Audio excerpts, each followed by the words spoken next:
அனைவருக்கும் எனது திருக்குறள் வணக்கத்தை தெரிவித்துக் கொள்கிறேன். விவசாயிகளுடைய முக்கியத்துவத்தையும் அவர்களுடைய இயக்கத்தையும் மிகவும் தெளிவாக படம் பிடித்து காட்டினார்கள். ஒரு விவசாயம் பண்ணும்போது முதல்ல உழணும். அந்த உழுறதுக்கு இந்த ஜேசிபி அதுக்கு ஒரு வாடகை கேட்பான். அவன் கேட்குற வாடகை கொடுக்கணும். அதுக்கப்புறம் விதையை போய் கடையில் வாங்கினா அதுக்கு அவன் தான் விலை வைப்பான். அந்த விலைக்கு நாம விதையை வாங்கிட்டு வரணும். அதை நடுவதற்கு ஆள் கூலி. பொதுவாக வெளியிருந்து ஆளுங்க வந்தாங்கன்னா 500 ரூபாய் வாங்குறாங்கன்னா, பக்கத்து தோட்டத்துல விவசாயம் இல்லாம செய்யாம இருந்தாங்கன்னா அவங்களும் இங்க வந்து விவசாயம் பண்ணுவாங்க, உதவி செய்வாங்க. அவங்க 250 ரூபாய் 300 ரூபாய் இந்த மாதிரி குறைச்சிருக்கு. மறுநாள் இவங்க அந்த தோட்டத்துல போய் வேலை செய்வாங்க. ஒரு தோட்டத்துக்காரர் இன்னொரு தோட்டத்துல போய் வேலை செய்வாங்க. ஆக அவங்களுக்கும் பணம் கொடுக்கணும். அதுக்கப்புறம் தண்ணி மோட்டர் போடணும். மோட்டருக்கு பணம் கொடுத்தா வாங்கணும். அப்புறம் பூச்சி மருந்து அடிக்கணும். அதுக்கான மருந்துக்கு கடைக்கு போய் பணம் கொடுத்தா வாங்கிட்டு வரணும். அதே மாதிரி அறுவடை செய்யறதுக்கு பணம் கொடுக்கணும். அந்த விளைபொருளை நல்லா பக்குவமா அறுவடை செஞ்சு அதை லோடு பண்றதுக்கு பணம் கொடுக்கணும். அதை கொண்டு போறதுக்கான வண்டி செலவும் பணம் கொடுக்கணும். எல்லாவற்றையும் கொடுத்துட்டு அவன் மார்க்கெட்டுக்கு போய் கையை கட்டி நிற்பான். அந்த விவசாயி என் பொருளை வாங்கிக்கங்கன்னு சொல்லுவான். வாங்குறவன் விலை வைப்பான். இத்தனைக்கும் விலை கொடுத்து விவசாயத்தை காத்து பயிர் செய்தவன் தன்னுடைய பொருளுக்கு விலை வைக்க முடியாமல் தவிப்பான். அப்ப இந்த விலை, ஒரு கிலோ தக்காளிக்கு இந்த விலை கிடைக்கிறது என்பது உறுதியாக தெரிந்தால் மட்டும்தான் அவனால் சந்தோஷமாக விவசாயம் செய்ய முடியும். இவன் தக்காளியை விற்கும் காலம், பருவ காலம் எது போல அமையும். எல்லாருமே தக்காளி போட்டாங்கன்னா போச்சு. இவன் செய்த அத்தனை செலவும் போச்சு. இந்த தடவை தக்காளி ரொம்ப நல்ல வேலைக்கு போயிடுச்சு அப்படின்னு சொல்லி ஒரேடியா எல்லாரும் தக்காளி போடுவாங்க. எல்லா இந்த விவசாயிகளும் நட்டத்தை அடைவார்கள். இப்படி ஏதாவது ஒரு பயிரை ஒரு பகுதியில் இட்டால் அவன் லாபம் காணலாம். இப்படி வரைமுறை இல்லாமல் இந்த விவசாய தொழில் சென்று கொண்டிருக்கிறது. விவசாய பொருளுக்கு நிலையான வருமானம் என்ன செய்தால் விவசாயி பிழைக்க முடியும்? அவன் பிழைத்தால்தான் நாம் பிழைக்க முடியும். ஆகவே நாம மட்டும் வெள்ளை துணியை போட்டுட்டு பிரயாணம் பண்ண முடியாது.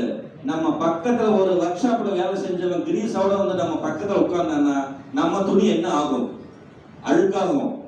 அதேதான் நம்ம வீட்டு வாசலை மட்டும் கூட்டி கோலம் போட்டு சாணி போட்டு மெழுகி கோலம் போட்டு அழகுபடுத்தின பத்தாது. பக்கத்து வீட்டு வாசலும் சுத்தமாக இருக்க வேண்டும். அப்படி இல்லைன்னா நாம கோலம் போட்டு திரும்புறதுக்குள்ள ஒரு காத்து அடிச்சதுன்னா பக்கத்து வாசல் இருக்கிற குப்பை நம்முடைய வாசலில் இருக்கும். அதனால நமக்கு ஒன்றும் பிரச்சனை இல்லப்பா, நாம நிம்மதியா இருக்கிறோம், அவன் என்னமோ பண்ணிட்டு போறான் என்று விவசாயத்தை நாம் தனித்து விட முடியாது. அது ஒரு அடித்தளம். அவனுக்கான அந்த விளைபொருளுக்கான விலையை நம் போன்ற எழுத்தாளர்கள் கையில் உள்ளது. அது எப்படி உள்ளது? நமக்கு கற்பனை சக்தி அதிகம். நடக்காததை நடக்க வேண்டும் என்று எழுதுபவர்கள் தான் எழுத்தாளர்கள். இன்றைய கற்பனைகள் தான் நாளைக்கு நிஜமாகும். பாரதி கண்டானே சுதந்திரம் அடைந்து விட்டோம் என்று கொண்டாடி 1925 கொண்டாடினான். 25 வருடத்திற்கு முன்பே ஆடுவோமே பல்லு பாடுவோமே ஆனந்த சுதந்திரம் அடைந்து விட்டோமே என்று அவன் பாடும்போது 1925. ஆனால் சுதந்திரம் கிடைத்து 1947. அதாவது எழுத்தாளர்களுக்கும் கவிஞர்களுக்கும் ஒரு சக்தி உண்டு. எதிர்காலத்தில் இப்படி இருக்க வேண்டும் என்று நம்மால் வடிவமைக்க முடியும். ஆக கற்பனையை திணித்து நாம் எழுதுவோம். இந்த உழவு தொழிலை மேம்படுத்துவதற்கு எம்மாதிரியான வழிமுறைகளை கையாள வேண்டும்? எல்லாரும் விவசாயத்தை விளைபொருட்களை கொண்டு சென்று ஒரு கிடங்கு என்று சொல்வார்கள், குடோன், அங்கு பாதுகாக்கலாமா? இல்லை அரசாங்கமே அந்த விவசாயத்தை துவங்கும் போதே அந்த பொருளுக்கு விளைவிக்கலாமா? நீ விளைவித்து கொடுத்தால் ஒரு கிலோவுக்கு இவ்வளவு கொடுக்கிறோம் என்றால் அவனுக்கு ஒரு கிலோ 100 ரூபாய் கிடைக்கும். அப்படி என்றால் இந்த அளவு செலவு செய்ய அது ஏதாவது ஒரு முறையை நாம் கையாளக்கூடிய அளவுக்கு நாம் எழுத்திலே வடிவமைத்தால் அது எதிர்காலத்திலே அது நிச்சயமாக நிஜமாகும். இப்போ இந்த ஐயா சொன்னார்கள் தண்ணிக்காக பிரச்சனைன்னு சொல்லி, இந்த காவிரி நீர் பிரச்சனையா தஞ்சாவூர்ல ஒரு 10 வருஷத்துக்கு முன்னாடி மிகப்பெரிய போராட்டம் நடந்தது. அப்ப எனக்குள்ள ஒரு சிந்தனை வந்தது, இந்த விவசாயி எல்லாத்தையும் கூப்பிட்டு அரசு அதிகாரிகள் யாரும் வேண்டாம், நீங்க யாருமே வெளி உலக தொடர்பு இல்லாமல் நீங்க மட்டும் விவசாயம் செய்யுங்க, நீங்க மட்டும் சாப்பிடுங்க, யாருக்கும் கொடுக்காதீங்க. என்ன ஆகும் இந்த உலகம்? நீ தண்ணி கேட்டு அலையறீங்கல்ல, தண்ணி கேட்டு போராட்டம் பண்றீங்கல்ல, அரிசி கொடுக்காதீங்க யாருக்கும், நீங்கள் செய்யும் பயிரை நீங்களே வைத்துக் கொள்ளுங்கள். எத்தனை நாளைக்கு இந்த உலகம் இருக்கும்? எல்லோரும் உங்களை தேடி ஓடி வருவார்களே, எங்களுக்கு அரிசி கொடுங்க, எங்களுக்கு பசிக்குதுன்னு வருவாங்கல்ல, அன்னைக்கு பேசுவோம். இது எட்டு சுரக்காயாக இருந்தாலும் ஏதேனும் ஒரு வழியை நாம் கையாள வேண்டும். உங்களுக்கு துணி வேண்டாம், படிப்பு வேண்டாம், உலகம் எதுவும் வேண்டாம், மொபைல் வேண்டாம், எல்லாத்தையும் வீசுங்க. வெறும் அரிசி வேக வச்சு சாப்பிட்டா உயிர் வரலாம்ல. இருக்க 1 வருஷம் 2 வருஷம் யாரும் எதுவும் பண்ண எல்லாம் சும்மா கிடக்கட்டும் அப்படின்னு நினைச்சேன். இது போன்று ஏதேனும் ஒன்று செய்து உழவு தொழிலை நாம் உயிர் காக்க வேண்டும். அப்பொழுதுதான் அந்த உழவு தொழில் நம்முடைய உயிரை காக்கும். இப்போ கற்பக விருட்சம் சொல்றாங்க இல்லையா, கலியுகத்தில் கற்பக விருட்சம் என்பது எந்த பயிரை குறிக்கும்? யாருக்கா தெரியுமா? எது கலியுகத்தில் கற்பக விருட்சம்? இல்ல, தென்னை மரம். தென்னை மரத்தில் எல்லா அடி இருந்து நுனி வரை எல்லாமே, எல்லாவற்றிற்கும் அம்மையார் அவர்கள், இந்துமதி அம்மா அவர்கள் மிக பிரமாதமாக பேசினார்கள். வாழ்த்துக்கள். சரி, விவசாயம் சம்பந்தப்பட்ட பாடல்களே 4 வரிகளே நான் பாடுகிறேன்.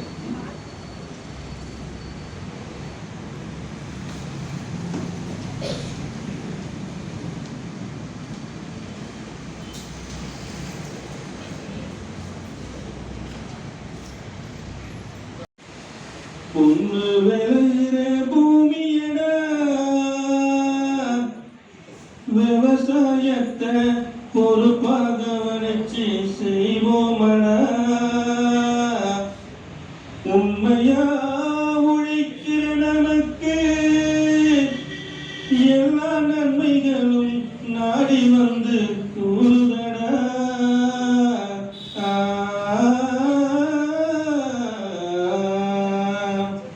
மரப்பாறு மாடு கட்டி மாயவரம் ஏறு பூட்டி வயக்காட்ட உழுது போடு சின்ன கண்ணு, பசுந்தழைய போட்டு பாடுபடு சின்ன கண்ணு. இது ஒரு பாடல். அடுத்தது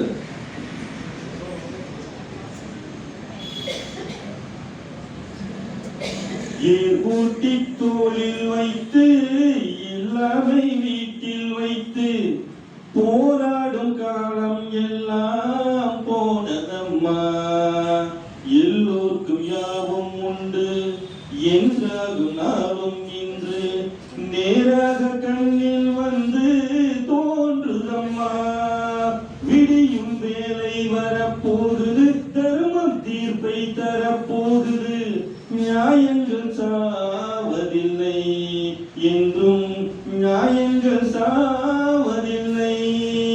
நாளை உலகை ஆள வேண்டும் உழைக்கும் கரங்களே, உழைக்கும் கரங்களே.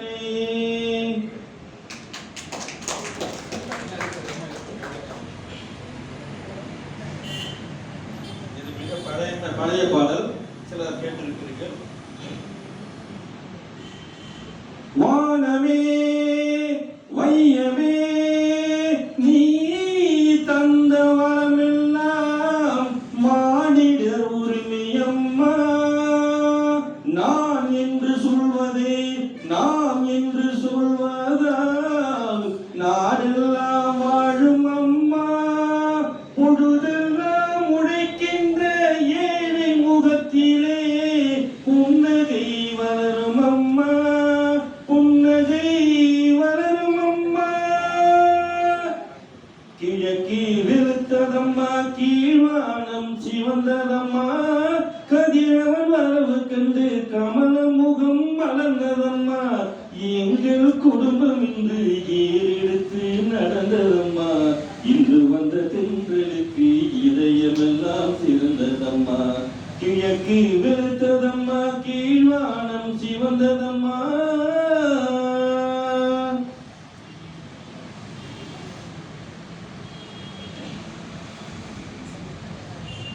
என்ன வளம் இல்லை இந்த திருநாட்டில், என் கைகள் ஏந்த வேண்டும் வெளிநாட்டில். ஒழுங்காய் பாடுபடு வயல் காட்டில், ஒழுங்காய் பாடுபடு வயல் காட்டில். உயரும் முன்மதிப்பு அயல் நாட்டில். விவசாயி விவசாயி.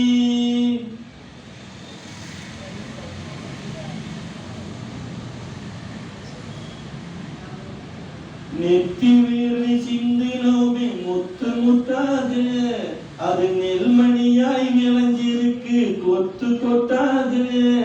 பக்குவமாய் அறுத்து அதை கட்டு கட்டாக, பக்குவமாய் அறுத்து அதை கட்டு கட்டாக.